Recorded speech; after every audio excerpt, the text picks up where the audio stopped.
What's up, guys? Marcellus Williams, aka TheSwolefessor, aka Pec Support, here to educate you on health, fitness, and social well-being. Today, guys, we're going over intensity and volume.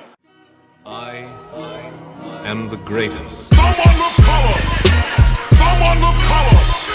Someone with dash! Alright, guys, since I touched on frequency in my last video, I figured it only makes sense that I also go over volume and intensity, especially since I'm always getting questions about volume in particular.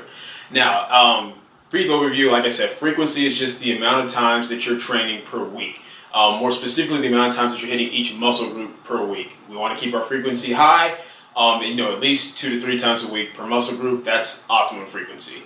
Now, with that being said, intensity simply refers to the amount of work required to perform an activity, and it usually refers to the amount of weight that we have on the bar. For example, 3 sets of 3 with 295 is lower intensity than 3 sets of 3 with 315. And the way that it usually works, guys, in any type of program where you really focus on strength is you'll start with, less intensity and higher volume, and then as the weeks go by, the volume will decrease, so maybe you're doing less sets and less reps, but the intensity will go up, meaning the weight on the bar will go up. So that's all intensity really is, guys. It's pretty straightforward, as is frequency. The place where most people seem to get confused is on volume. Not in the sense that they don't understand what it is, but a lot of people don't really understand what it's really for, how to properly utilize it, and as I mentioned in the previous video, that you don't ever really want to sacrifice frequency for volume, as well as it's very hard to up intensity and volume at the same time. A lot of people confuse those two. They believe that, to increase intensity just means I'm doing more volume and I'm yelling at the bar, but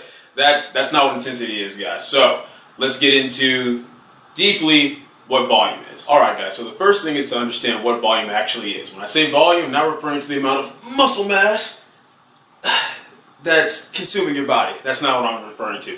When I'm talking about volume, I'm referring to the amount of muscles being worked, exercises being performed, and sets and reps that you're doing in one session. That's what your volume is. So there's daily volume and then total weekly volume. For example, let's say I'm on push-pull legs like I am currently, and I hit my chest twice a week. So I have 2 push days out the week. And let's say I do 4 compound movements each day for 3 sets of each, and then maybe a couple of isols for our triceps. We're just focused on the chest. So 4 compound movements, 3 sets of each. That's 4 times 3. That's 12 total sets. I do that twice a week. That's 24 sets. So that's 24 sets total weekly volume.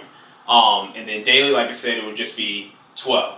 And in the same way, I can get the same amount of weekly volume, but different daily volume if I'm on a full body routine. For example, if I'm doing 2 compound movements per each major muscle group on a full body routine, if I'm only doing 3 sets, 2 compounds each, and that's going to come down to 6. So 6 total sets for each muscle group, but do that every other day, 6 times 4, and that comes out to 24 as well. So you can have higher daily volume on one program than another, but still have the same total weekly volume. So in a nutshell, that's what volume is. Now, where people get confused on what volume is actually for. So really, guys, volume is supposed to be another form of progressive overload. So the way we can progressively overload, as you guys already know, first and foremost, is simply by increasing the weight on the bar. If I do 3 sets of 10 with 135 pounds, then I want to try to do 3 sets of 10 with 140 pounds. That's the most basic and efficient form of progressive overload.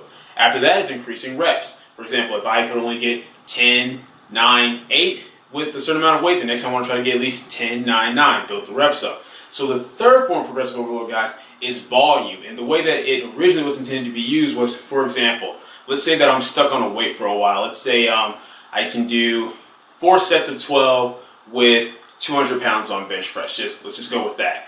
All right, so if let's say that you're able to do that, then you increase the weight and you're just not able to really get any type of reps with the weight. Let's say you only increase the weight 5 to 10 pounds, but you're just not able to move that weight at all. You're not really able to build up your reps. You've been stuck on the same reps and weight for a long time. So what you could do is go back to the weight you were doing previously, but instead of doing 4 sets, do 5 sets. You add in an extra set, so that's more total volume. And after you're able to do 5 sets of 10 or 12 reps, then bump up the weight again see if you can do 3 sets of 10 to 12 with that new weight. More than likely, you'll be able to. So volume is to help you progressively overload. It can also be used to help, increase muscle mass. It's not just used for strength; it can be good for muscle mass as well. For example, it doesn't have to be just adding an extra set. It can be adding a whole extra exercise to a movement. So let's say that for your current split on legs, let's say you just do squats, lunges, and deadlifts. Let's say that's all you do. Well, if you add in leg press, for example, and you add in 3 sets of that, that's more total volume. So that's more volume for your entire workout. So volume is an excellent tool that can be utilized for either strength or muscle mass. Now guys, the problem comes in with how much volume should you do? Well, that can vary from person to person, as well as what kind of program you're on. Like I mentioned before, guys, if you're on a full body routine, your volume is going to be a little bit less each day. It may be pretty high per week, but it's going to be a little bit less each day because you're working your entire body. You don't want to do more than really 2, maybe if you're advanced, 3 compound movements per muscle group in that entire session. Because if you're going in there doing 4 or 5 compounds per muscle group, you're not going to be recovered enough to come in, 24 to 40 hours later and work out again. And like I mentioned before, guys, you don't ever want to sacrifice frequency for volume. Progressive overload is key to increasing, to getting stronger, to making gains. You have to do it if you're natural, but frequency is right under that. In order to maximize your gains, you want to have high frequency. So there's no need to sacrifice that for more volume. Now, with that being said, there's nothing wrong with training high volume. I myself, whenever I'm on a push-pull leg split, I like to train higher volume. That's why I enjoy the push-pull leg splits. It lets me be in the gym more often. It lets me go a little bit harder on each muscle group. With that being said, excessively high volume to the point where you're not recovered and can't come back in isn't beneficial at all whatsoever. Furthermore, guys, you have to understand that high volume simply is not a necessity to make gains. I'm not knocking it. This video is not bashing high volume. I would be a hypocrite if I did that. But what I'm saying is that it's not needed in order to make gains. The majority of my lifting career, if you want to call it that, has been made through high frequency with the focus on progressive overload. I trained full body for the most of the years that I've lifted, with my focus being, I would do like I said, 2 to 3 compound movements per muscle group, 3 sets of 10 on each, and just put a huge focus on getting stronger, being able to put more weight on the bar, because from doing that, you force your body to get stronger, you force your body to adapt, you force your muscles to grow.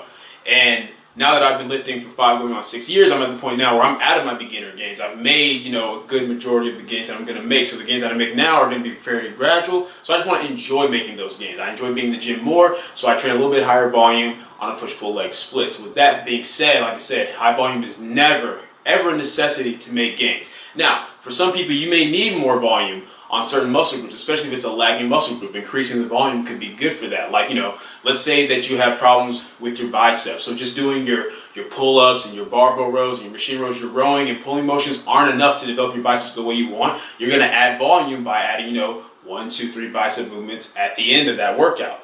That's totally fine. The problem is, don't ever get in the mindset of feeling like, oh, you have to be in the gym for 2, 3 hours just killing it in order to make gains. It's actually quite the opposite, guys. If you're in the gym for too long, just wearing your body out, you're going to get more diminished returns than make actual gains. Now, I already know what a lot of you are thinking, but I know this guy and this guy, or I have this friend, and they train high volume every day, all the time, no matter what. They don't really care about frequency. They just, go in there, they work to failure, they kill it, and that works for them. Well, guys, this is what you have to understand. Scientifically speaking, high volume works, but only to a certain degree. What I mean by that is that you can train high volume, but like I said, you don't want it to be excessively high volume. And what's high volume for one person may not be high volume for somebody else. Volume is something that you can gradually build up to. In the same way that, you may be able to bench some more than somebody else, you also may be able to train to a higher work capacity than somebody else, but it's something that you have to build up to.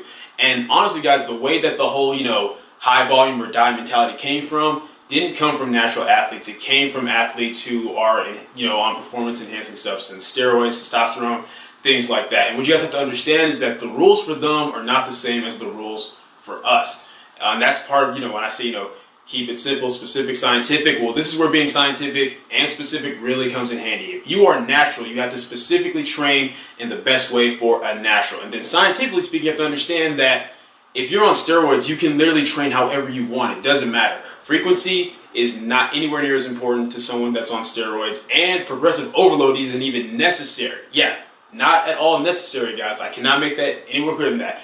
The thing that is the key to building muscle and natural lifters, the thing that you absolutely cannot do without is not necessary if you're on steroids. There have been several tests and several studies of people who have, been put on steroids or testosterone, things like that, for weeks and just sat on their butts the entire time. And they're putting anywhere from 12 to 18, sometimes even 20 pounds of muscle on, guys, while not working out at all, not touching a single weight. And you have to understand that's what steroids were made for. They're originally made for people, that had issues like with building muscle and had issues like with muscle deficiency, stuff like that. It was made for them so that they could build that muscle without having to, kill themselves in the gym. So maybe they didn't have time, or maybe they weren't even able to because that's how low their muscle mass is. So it's not the same thing, guys. You have to always understand that you have to be willing to research and look at the background of things. And a good way of doing that, guys, is just asking somebody why they do something. Don't just look at what somebody's doing. Ask them why they do it and kind of see how they answer that. Because, like I said, guys, there's nothing wrong with training high volume, but frequency is more important. All right, guys, so the last thing is a lot of people often ask, or they're curious as to, okay, so exactly how many sets per body part is considered high volume? And different scientists and different researchers have different opinions on this, but the general rule of thumb is anything more than 9 sets total per body part is pretty much considered high volume. Now, I know that doesn't sound like a lot. It definitely doesn't sound like a lot to me, but just if you think about it from this standpoint, if scientifically speaking, the most optimal way to train is full body, which is just pretty much one compound movement per muscle group, and you do that, 3 times a week, and you do 3 sets of that, that pretty much means, 3 times 3, you're getting 9. So 9 total sets. So I can see why they say anything above that is considered high volume. But the main thing to understand, guys, is you just want to make sure that however much volume you're doing is something that you can recover from. That's what really is going to determine the difference between utilizing volume effectively and then excessive high volume. Excessive high volume, in my personal opinion, is just anything that you aren't able to recover from to where you can come back in at least 48 hours later and hit that same muscle group effectively.